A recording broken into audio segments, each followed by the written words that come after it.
Então, concurseiro, como lhes prometi, vamos destrinchar todo o edital para a PM do Pará, da banca IADES. Então, vamos ver lá. Primeiro, nós já vimos aqui a apresentação dos sentidos de um texto. Hoje vamos trabalhar o quê? Coesão e coerência textuais. Então, já vamos destacar aqui. Vamos passar por todo o edital, hein? E também vamos estudar coesão e coerência, também um pouco de classe de palavras, classe e estrutura, então vamos também um pouquinho aqui, e formação de palavras, e também vamos focar mais hoje em sistema ortográfico, a chamada ortografia. Então vamos lá para a nossa primeira questão. A primeira questão tem um texto para a resolução dela, a emergência do ciberespaço. Não leia o texto, observe o que pede a questão, porque de repente você não precisa fazer a leitura do texto completo.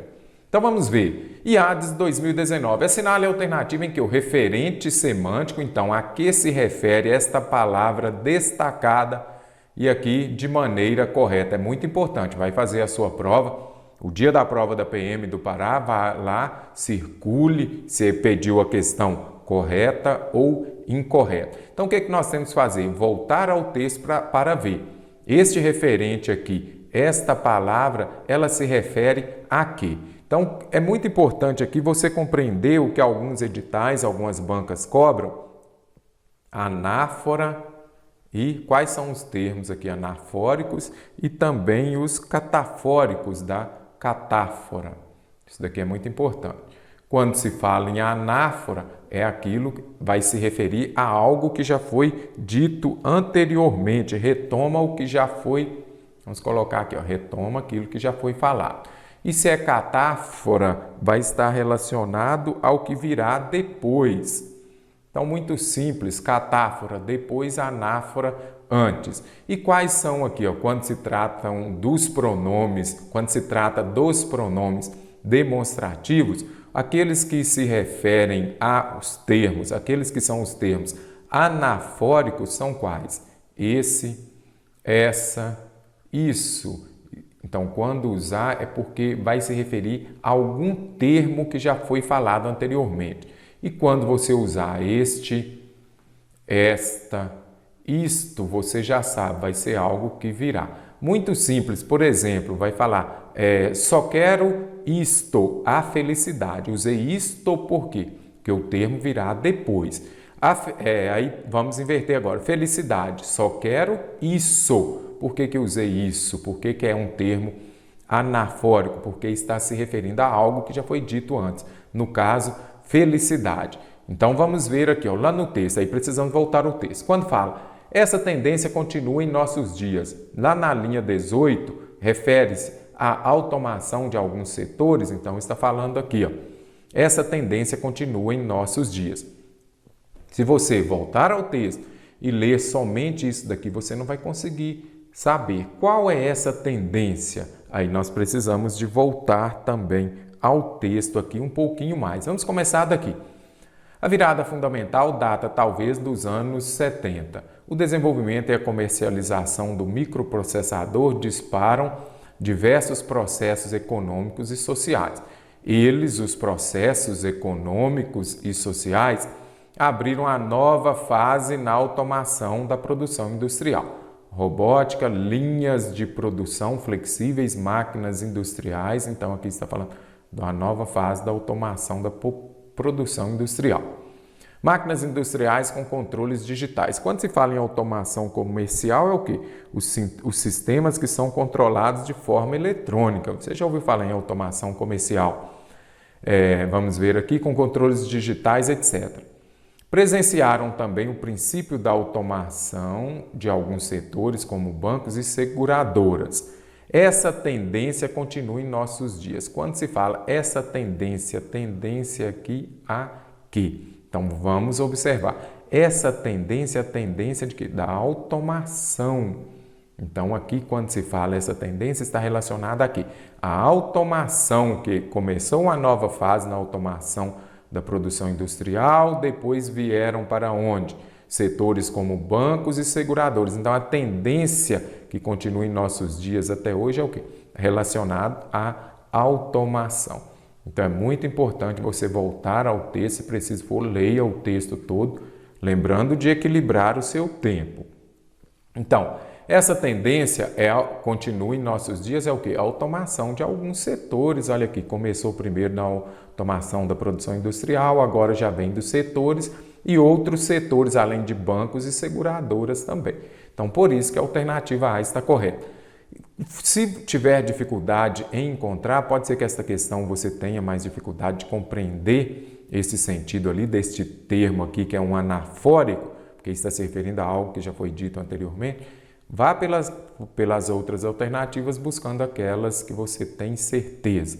Então, vamos ver. Já nessa época era possível. A época é lá em 1945, vamos ver então aqui. Já nessa época era previsível. Então, vamos ler aqui desde o início. Os primeiros computadores surgiram em 45. Por muito tempo reservado aos militares, seu uso civil disseminou-se durante os anos de 1960. Já nessa época, está se referindo aqui, aos anos 60. Então, vamos voltar aqui. Era previsível que o desempenho do hardware aumentaria constantemente. Então, vamos voltar à questão. Aqui está 45, não. Então, está se referindo aos anos 60. Seu uso civil disseminou-se durante os anos 60. Está relacionado ao termo dos militares. Então, vamos ver. Seu uso civil disseminou-se. O uso civil, aí você vem aqui e faz uma interrogação de que os primeiros computadores surgiram em 45. Por muito tempo reservado aos militares, os computadores estavam reservados aos militares. Agora, o uso dos militares, não. O seu uso de quem? Dos computadores. Então, não o termo aqui, a que remete, a que volta, não é dos computadores, dos militares, e sim computadores. Então, podemos descartar também a alternativa C. Eles abriram a nova fase, diversos processos econômicos. Vamos ver aqui então. Fala aqui, ó, eles abriram a nova fase. Então, a gente vai precisar de voltar um pouquinho mais. Os computadores ainda eram grandes máquinas de calcular isoladas em salas refrigeradas. A virada fundamental data talvez dos anos 70. O desenvolvimento e a comercialização do microprocessador dispararam diversos processos econômicos e sociais. O que abriu? Aí você vem sempre ao termo aqui e faça a pergunta. O que abriu? Você vai fazer a pergunta com o verbo. O que abriu uma nova fase na automação da produção industrial? O desenvolvimento e a comercialização, olha aqui, do microprocessador, dispararam diversos processos econômicos. Ah, mas poderia ser diversos processos econômicos e sociais? Não, o que fez abrir uma nova fase na automação da produção? O desenvolvimento e a comercialização do microprocessador. Então, nada de diversos processos econômicos. No caso, voltando aqui ao texto, vai se referir a quê? Ao desenvolvimento e a comercialização do microprocessador que dispararam. Eles levaram a isso aqui. Então, o que abriu essa nova fase? O desenvolvimento e a comercialização. Então, não é isso daqui. Essa tendência continua em nossos dias. Nossos dias vem lá desde 45 até a atualidade? Não. Quando se fala nossos dias, está se referindo a quê? A atualidade, os dias atuais. Então, você já descartaria direto esta daqui. Considerando a equivalência e transformação das estruturas, assinale a alternativa que reescreve a oração. Então, aqui você pode circular. O que é para a gente reescrever isto daqui? Não trouxe o texto porque não precisa. Você tem que manter o quê? A correção gramatical e o sentido da informação. Questão desse tipo, primeiramente, compreenda o sentido da questão. O que fala? Doador de sangue. Então, aqui tem um vocativo. Eu estou te chamando. Maria, doador de sangue. Faça a atualização de seus dados na função EMOPA. Primeiro ponto, eu estou falando com quem? Com você, não é isso? Se você for lá na conjugação dos verbos, lá quando se trata do imperativo, o que você vai observar? Imperativo afirmativo, faça você, não é isso? Então, eu estou falando com você. Então, aqui, ó, você no singular, o verbo também precisa estar no singular. É o primeiro ponto. É só uma pessoa, estou falando com você, doador de sangue. Doadores de sangue, aqui já está no plural. E aqui o verbo está no singular. Então, eu teria que falar o quê? Doadores de sangue, façam. Aí você já descarta. Aqui é concordância, ficou mais fácil. Na Fundação Hemopa, faça a atualização do doador de sangue. Eu vou atualizar o doador? Não, eu vou fazer a atualização somente de quê? Dos dados. Então, já diverge da informação. A informação fala o quê? É para o doador de sangue fazer a atualização dos seus dados neste local. Então, você pode descartar também, porque você não vai atualizar o doador de sangue, só os dados. Né? Doador, faça a atualização de sangue? Não, o de sangue você faz é o quê? Doador, faça a doação de sangue e atualize os seus dados. Então, você já descarta, muda todo o sentido. Faça a atualização do doador de sangue, você não atualiza pessoas, você atualiza os dados. Então, a alternativa é esta correta, ok? Mas por que ela está correta? Aqui você pode observar o quê? Um adjunto adverbial, vou escrever aqui, adjunto adverbial de lugar. Ele é de longa extensão. Quando ele tem 3 ou mais palavras e ele for deslocado, é muito interessante você compreender a ordem direta, né? A ordem direta das frases é o quê? É o que a gente chama de suveca, né? Vem o sujeito, o verbo, depois vem o complemento e depois vem os adjuntos. Complemento e depois virão os adjuntos. Adverbiais igual aqui. Então, neste caso aqui, ó, se inverteu, esse adjunto vem para o começo da frase e ele for de longa extensão, 3 ou mais aqui, ele virá separado por vírgula. Então, só mudou o lugar. Onde que ele vai fazer a atualização de seus dados? Na Fundação Hemopa. Então, a única diferença aqui é que trouxe para o começo, por isso usa a vírgula, porque eu tenho uma adjunta adverbial de lugar deslocado, ou seja, a ordem direta dele é vir ao final. E neste caso aqui ele veio onde? No começo. Então, por isso que a alternativa é esta correta. A mesma coisa, doador de sangue, faça a atualização dos seus dados na Fundação Hemopa. Esse adjunto adverbial ele pode vir tanto no final da frase, pode vir intercalado aqui no meio, ou então ele pode vir no início também. Por isso que a alternativa é esta correta. Aqui nós temos um texto falando do CAL, aí você vai falar, mas CAL está escrito de forma errada? Não, primeiro que o outro é a CAL, né, que fala. Aqui é o quê? O Conselho de Arquitetura e Urbanismo. Tendo como referência as regras de ortografia, olha aqui, Iades adora ortografia, e de acentuação gráfica também, que ela gosta muito, assinale a alternativa correta. Assim como para nas duas ocorrências no último período, também não deve ser acentuado graficamente o vocábulo sublinhado no período a seguir. Ele para de trabalhar sempre que percebe alguma irregularidade na obra. Não voltarei ao texto. Então, aqui não precisa. O que está falando aqui? Ó? Para aqui ele está sem acento. Este para também tem de estar sem acento. Antes do novo acordo ortográfico, tinha a questão aqui do acento diferencial para estas palavras. Por exemplo, antes, tá? Ele para aqui. Então, quando era um verbo, eu usava o acento. Agora, ele foi para a festa. Aqui eu já tenho o quê? Uma preposição. Aí não tinha acento. Agora ficou fácil o acento diferencial nestas palavras. Para, por exemplo, pelo, pera, não tem mais. Elas serão sempre escritas sem acento. Então, como que você vai saber se é verbo ou se é preposição? Pelo contexto. Igual ele para, que agora já não tem mais.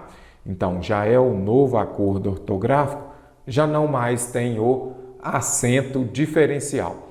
Então, para as duas formas aqui, então, não importa se é verbo ou se é preposição, e aqui também é verbo, não importa se é verbo ou preposição, vai vir sempre sem acento. Então, por isso que a alternativa A está correta.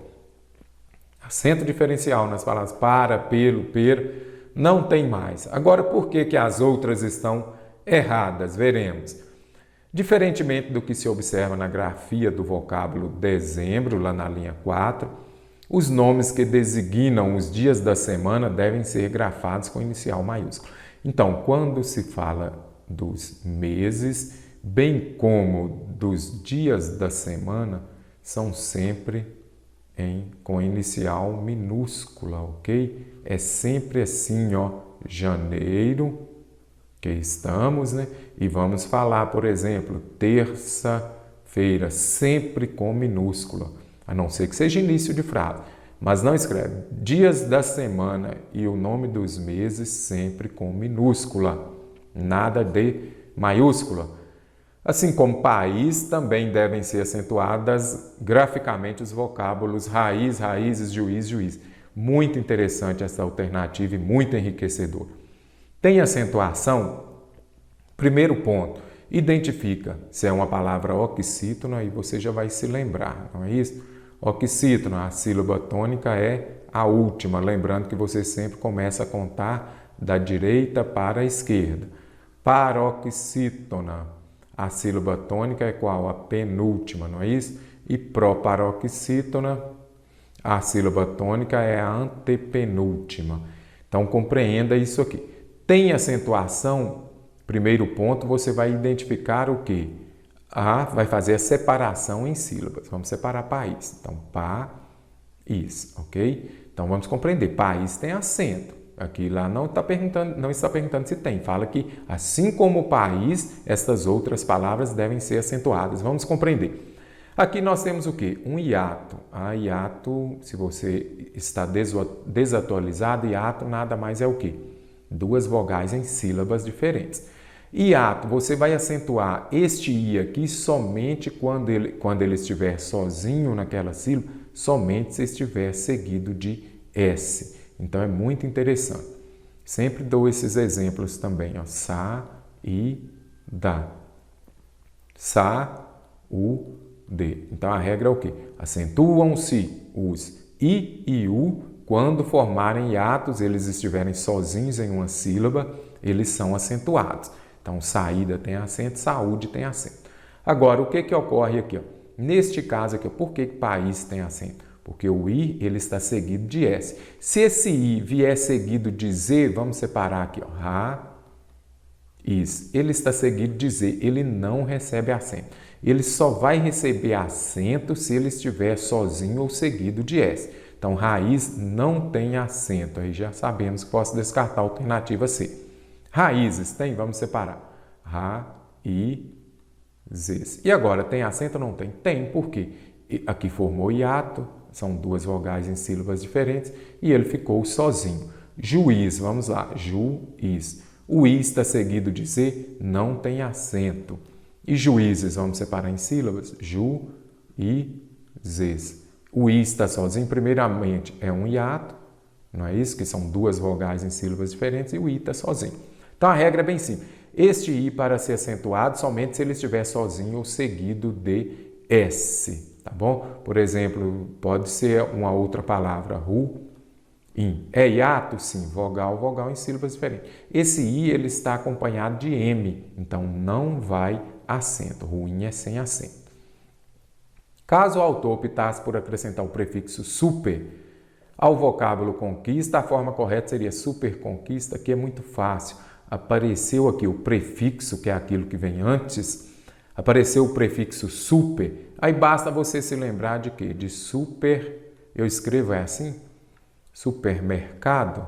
Não. Então aqui, ó, aqui não começou com uma consoante, aqui também começou com a consoante. Se supermercado, vamos já refazer aqui, escrever corretamente para que você não se confunda, já expliquei mesmo. Então, se supermercado se escreve junto, aí superconquista também será junto. Por quê? Superconquista. Que ambas as palavras aqui, tanto conquista quanto mercado, começaram com a consoante. É muito simples. Para escrever separado, somente se for com.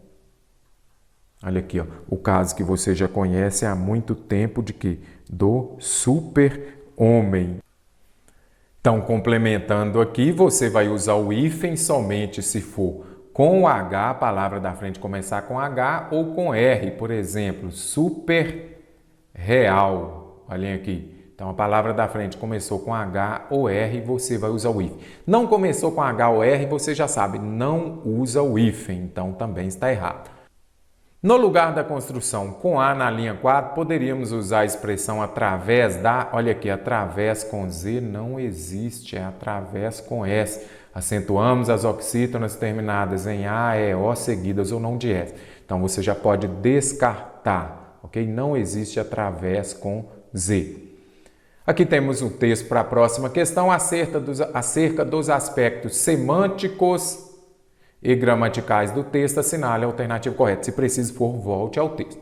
Palavra miúda é acentuada por ser uma paroxítona terminada em O. Então, primeiro tem acentuação, você já sabe. Você precisa fazer o quê? Separar a palavra em sílaba. Então, vamos lá. Mi, u, do. Então, aqui, primeiramente, a sílaba tônica é a penúltima, ela é o quê? Uma paroxítona, aí você já sabe. A palavra miúda é acentuada por ser uma paroxítona terminada em O. Agora, eu acentuo todas as paroxítonas terminadas em O? Não, de jeito nenhum. Aqui ela está acentuada porque, já expliquei em outra questão, porque é um hiato. Acentuo os I e U quando formam hiato. O que é hiato? São duas vogais em sílabas diferentes.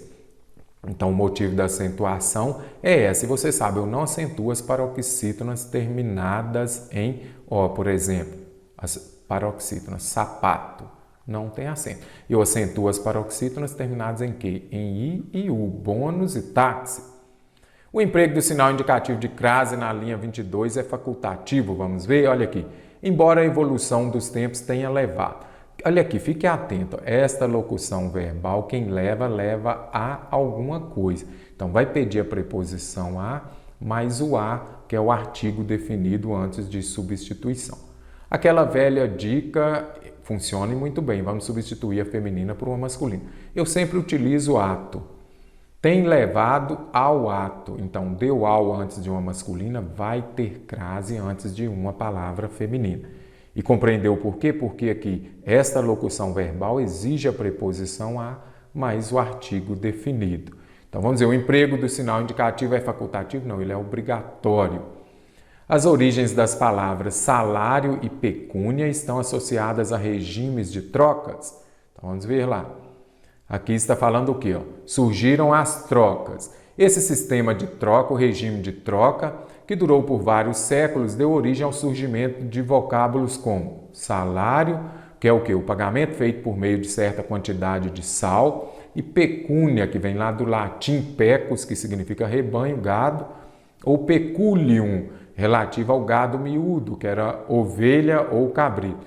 Então, quando fala lá que esse sistema de troca deu origem ao surgimento das palavras salário e pecúnia. As origens das palavras salário e pecúnia estão associadas a regimes de troca? Certíssimo.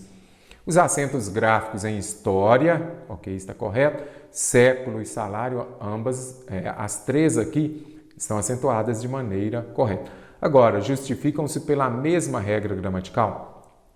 Quando se fala disso aqui, esse tipo de alternativa ou questão, tem aqui as palavras, em qual alternativa as palavras foram acentuadas pela mesma regra gramatical, você já sabe. Primeiro ponto, procure as proparoxítonas, quando a sílaba forte é a antepenúltima. Qual que é a regra da proparoxítona? Todas são acentuadas. Todas as proparoxítonas são acentuadas. Agora, essa daqui é uma proparoxítona. E aqui? Salário, ela é o quê? Uma paroxítona terminada em ditongo. Então, paroxítona terminada em ditongo. Elas são acentuadas. Ciência, salário, história. Agora, eu tenho duas paroxítonas e uma proparoxítona. Então, não é pela mesma regra, não. As palavras que, na linha 1, é um pronome relativo. O que é o pronome relativo? É aquele que retoma o termo anterior. Ele vai se referir àquilo que vem antes. Essa é a menina que falei com você. A menina que falei com você. Olha, observem aqui, ó. Este que aqui é um pronome relativo, que ele está se relacionando à menina. Ele se relaciona ao termo que vem antes dele. Neste caso, é um pronome relativo. E aqui no texto, vamos ver? A história da civilização nos conta que, está se relacionando a nos conta, que nos conta é o quê? Um verbo. É muito simples, fique atento, quando estiver esse que aqui e você puder substituir por isso, olha aqui, a história da civilização nos conta isso. Então, olha aqui, vamos substituir isso daqui. Ó. Aí, quando puder ser substituído por isso, é o que? A função dele aqui ó, vai ser o que? Uma conjunção integrante. O que é uma conjunção integrante? É aquela que vai iniciar uma oração subordinada substantiva. Então, fique atento. Ele nos conta o quê? Que o homem primitivo. Então, aqui nós temos o quê? Oração subordinada substantiva. Muito simples. Substituiu por isso não é pronome relativo. E sim uma oração subordinada substantiva e o que vai exercer a função de conjunção integrante. Muito interessante. Outras bancas também cobram muito aqui essas funções do que. Considerando as palavras do texto, é correto afirmar que exemplificam uma oxítona e uma paroxítona, acentuadas graficamente os vocábulos. Primeiro ponto, identifique o que é oxítona? A sílaba tônica é a última. E paroxítona, a sílaba tônica é a penúltima. Você conta sempre da direita para a esquerda. Vamos ver, políticas. Então, aqui, ó, última. Aqui eu tenho o quê? Uma penúltima. E aqui eu tenho uma antepenúltima, não é isso? O li é uma antepenúltima. Então, neste caso aqui, ela é o quê? Uma proparoxítona, porque a sílaba tônica é a antepenúltima. A proparoxítona é fácil porque todas as proparoxítonas são acentuadas. Então, eu já posso pegar aqui e já descartar. Tem proparoxítona? Não importa. População é oxítona, vale realçar aqui que esse tio não é acento gráfico, ok? O tio não é acento gráfico. A sílaba forte, no caso, é a última, ela é uma oxítona terminada em ditom. Então, neste caso aqui, você vai observar, já descarta a alternativa A, ok? Você já sabe, se tem uma sílaba é o quê? É um monossílabo. Aí você vai lembrar de quê? De monociclo, que é o quê? Um ciclo, somente uma roda. Então, aqui você já descarta. Agora, vamos ver então. Parar, ela é oxítona? Sim. Assistência, vamos separar em sílaba? Assistência, a sílaba forte é qual? A penúltima. Se a sílaba forte é a penúltima, ela é uma palavra paroxítona. Então, a alternativa C está correta. Região oxítona e aqui o que? Proparoxítona. Oxítona e proparoxítona, não é isso? Olha aqui, étnica. Então, descarta também. Questão de mais fácil entendimento. Você não pode errar oxítona, paroxítona e proparoxítona de maneira alguma, ok?